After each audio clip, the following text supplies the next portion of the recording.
Aminado raw si Pangulong Ferdinand Marcos Jr. na marahil nakulangan ang taong bayan sa naging performance ng gobyerno ayon sa Palace Press Officer. Ang pahayag ay may kinalaman sa kautosang courtesy resignation sa lahat ng mga miyembro ng gabinete nito.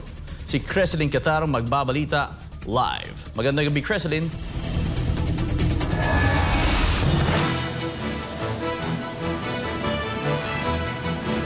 Franco, magandang gabi. Aminado nga si Pangulong Ferdinand Marcos Jr. na ramdam ng taong bayan ang mabagal at hindi sapat na performance ng kanyang gabinete. Sambit pa nga ng nakararami sa ating mga kababayan, ito'y isang malinaw na salamin ng isang hindi epektibong pamumuno. Kaya naman sa halip na resulta ng progreso, ang inani ng kanyang administrasyon ay pagkadismaya ng publiko.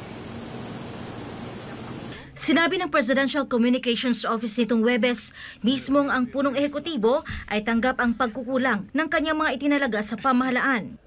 Aminado ang Pangulo na kulang sa kanyang paningin, nakulangan siguro ang taong bayan sa naging performance ng gobyerno, kaya hindi nila nakuha yung pinaka-target na numero, especially sa Senado. Pero kahit ano pa man yan, kung ano man maging-resulta, ganito pa rin dapat ang gawin ng ating Pangulo, mas mapabilis pa rin ang performance ng administrasyon. Yun din po talaga ang nais ng ating Pangulo.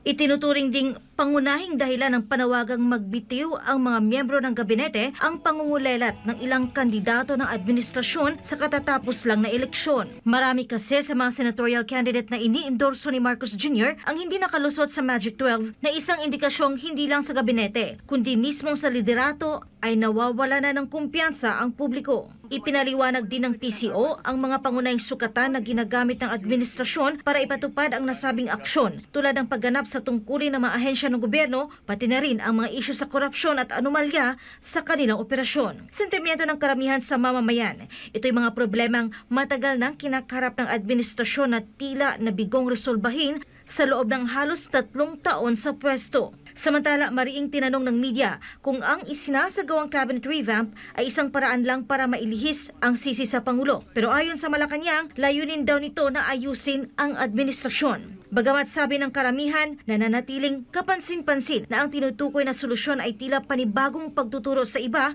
sa halip na pag-ako ng pananagutan. Sang-ayon naman si Castro na lumalabas na frustrated si Marcos Jr. sa performance ng kanyang cabinet secretaries.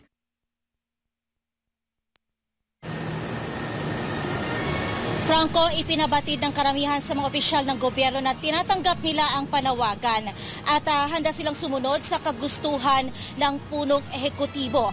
Kahit pa nananatiling tanong ng taong bayan kung magbubunga ba ito ng tunay o inaasam na pagbabago sa bansa. Para sa Diyos at sa Pilipinas, kung mahal, balik sa iyo, Franco.